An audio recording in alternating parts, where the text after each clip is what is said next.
And now, Backstage Wife, the story of Mary Noble and what it means to be the wife of a famous star. After an early dinner, Larry Noble is ready to drive from his Rosehaven, Long Island home to the Hamilton Theater just off Broadway in New York, where he has currently starred in a hit play. And as he rises from the armchair in the living room, we hear... Well, I guess it's about time to be on my way, honey. No more coffee, dear? No, thanks. Don't believe so. Whenever you say, Larry. Oh, is Claudia driving to New York with you tonight, Larry? Yes. I didn't know. I mentioned the possibility this afternoon, didn't I? You may have. I don't remember. Well, if there's any reason why I shouldn't go, Mary, please just tell me. No reason at all, Claudia. Why should there be? I'm sure I don't know, except that you sounded so apprehensive when Larry mentioned that he was taking me with him. You're quite mistaken. I was just rather surprised. Well, I'm sure you'd rather have me out of the house, wouldn't you, dear? After the last long vigil we held together? I want you to feel free to do whatever you please, Claudia, while you're a guest in this house. Thanks, darling. Oh, if you'll wait just 1 minute, Larry, while I run upstairs and fetch my hat. Oh, take your time, Claudia. We're not in any great rush. I won't be a minute, I promise you. I believe I'll have another cup of coffee. If it isn't stone cold by now. Why do you always take that sharp-edged tone with Claudia, honey? If you don't mind, Larry, I'd rather not get on that subject right now. I don't know if I'm equal to it. There's no earthly reason why you should be so antagonistic to her. She's having a bad enough time as it is without you making it worse. Please, Larry. Surely you don't mind my taking her to New York with me? No, of course not. I hope you two have a delightful time. Honey, you're acting very foolishly. There's a definite reason why I want Claudia to come with me. I see. But I can't talk about it yet, because it's very confidential. It just might turn out to be very important for her. I hope so. And as far as having secrets with Claudia Vincent, please don't give it another thought. I wouldn't dream of asking you to divulge a confidence. I can't understand you, Mary. It's not a bit like you to behave this way. And it isn't exactly like you to invite adventurously inclined women to stay here in this house and to spend your time kissing them in the presence of your own son. Mary! All ready, Larry? Was I too long? What? Oh, no. No, it's fine. Listen, Mary, perhaps we ought to talk about this. Please don't bother, Larry, not now. When you get back after the theater, will be plenty of time. But, honey... Won't we be late if we don't hurry, my dear? All right, come on. So long, Mary. We'll be right home after the play. Oh, don't hurry on my account. I expect to go to bed early tonight. Well, I don't blame you, darling. After all, you do look tired. Come on along, Larry. We'd better go. You go ahead, Claudia. I'll be right with you. No, I won't budge an inch till I know you're with me. All right. Bye, honey. Goodbye, Larry. Claudia, have a pleasant evening. I'm so excited, Larry. I'm absolutely thrilled to the marrow. Well, Larry, is anything wrong? Wrong? No, of course not. Here, let me open the door. Thank you. She's watching us from the window. What? I said Mary is waving at us from the window. Oh. Goodbye, dear.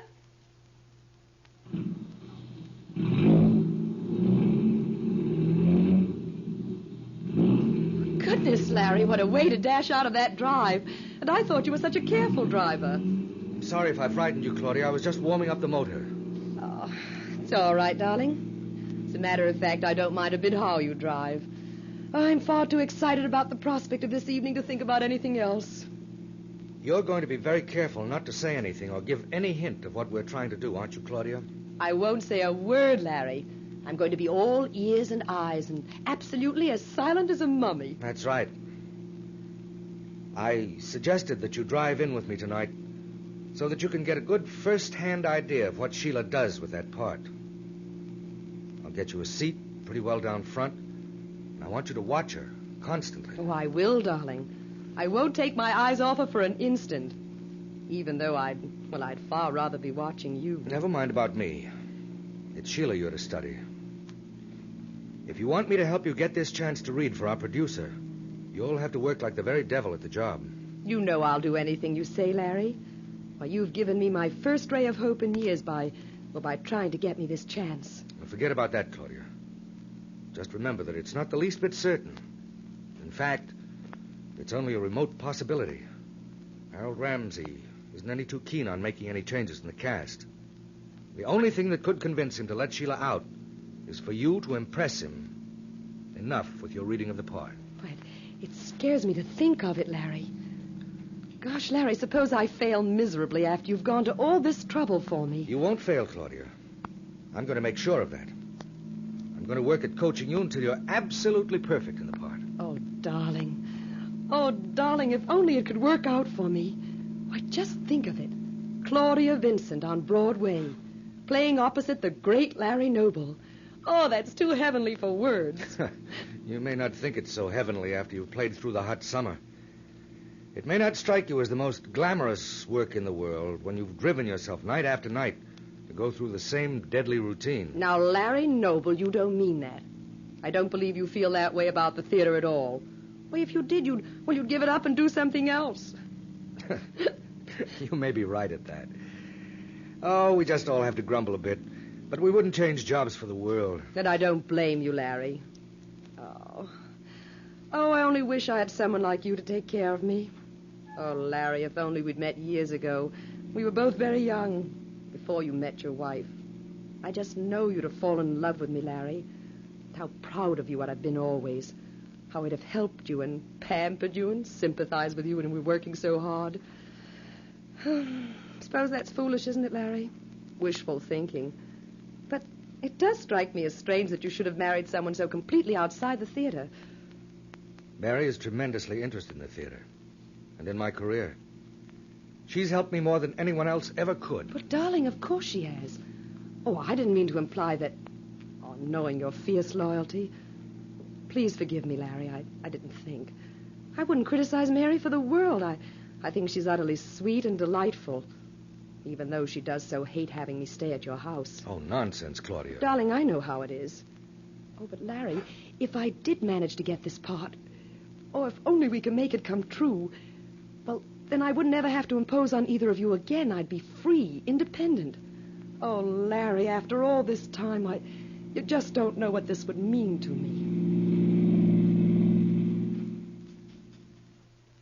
In the library of Rupert Barlow's tremendous home in Oyster Bay, Long Island, we find this wealthy playboy and financial backer of Larry's play talking to Julia Dixon, his secretary and social hostess. And just how long do you propose to have this ridiculous young upstart of yours staying here, Julia? Behaving like the lord of the manor? Oh, Rupert, please, you must hush. Oliver might hear you. He only stepped outside to smoke a cigarette. I don't care a hang if he hears me or not. I don't intend to have my home turned into a refuge for all the young gigolos you pick up when you go traveling. Now, that's absolutely unfair. Oliver Wilson is a sweet person. He's been absolutely charming. And if you're not going to be polite, then I'll take him somewhere else. Good. And the sooner the better. All right, Rupert. We'll leave at once. What do you mean, we? Oliver and I, of course. Have you completely lost your mind, Julia? You don't mean to tell me you'd actually leave here, that you'd pack up and follow this nobody? Well, I think Oliver Wilson is a delightful man. I don't see why you should object to allowing him to visit here for a few short days. He's young enough to be your son. Nonsense. I'm not that old, Rupert. After all, I've spent 10 important years of my life waiting for you. Now, be reasonable, Julia. Don't make a fool of yourself. You belong here. This is your home. I'm not so sure. After thinking it over down there in Bermuda, I've come to the conclusion that I've been wasting the best years of my life. And what for? So that you can run after every attractive woman that suits your fancy. Oh, ridiculous. No, Rupert, it's true.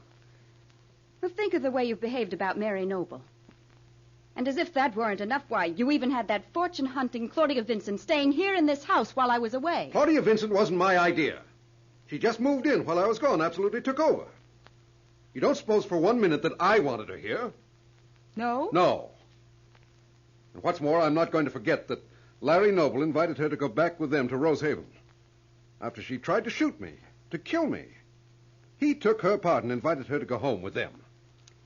And what did your precious Mary have to say about that? What could she say? Heaven only knows what she thinks.